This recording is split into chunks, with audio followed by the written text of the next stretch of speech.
In his meeting with the Palestinian president, the US Secretary of State sticks with the line that Washington remains committed to a Palestinian state alongside Israel. But Antony Blinken knows it's a diminishing prospect. We have been clear and consistent. Neither side should take any unilateral actions that right now potentially would add fuel to a fire and over the medium to long term would make the prospects of achieving two states even more distant than they currently are.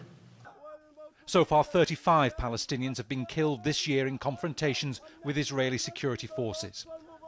Benjamin Netanyahu returned to power in December and appointed far-right politicians and religious nationalists in senior cabinet posts. One of them, National Security Minister Itamar Ben-Gvir, has promised to give more gun permits to Israeli citizens and expand illegal settlements in the occupied West Bank. I think there's a very high risk of escalation.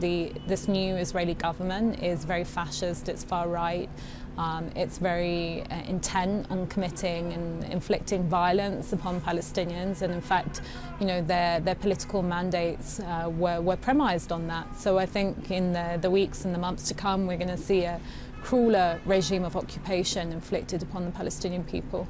Mahmoud Abbas and the Palestinian Authority are reliant on international pressure to make sure Israel honours its commitments when it comes to the occupation of East Jerusalem and the West Bank. We want a complete cessation of all unilateral Israeli actions that undermine all signed agreements. It is the main way back to re-engage politically and end the occupation. The heads of the Jordanian and Egyptian intelligence agencies sat down with Abbas ahead of his meeting with Blinken, an indication of the concern in the region about the security situation here. It's understood they asked the Palestinian president to adopt a flexible position with the Americans.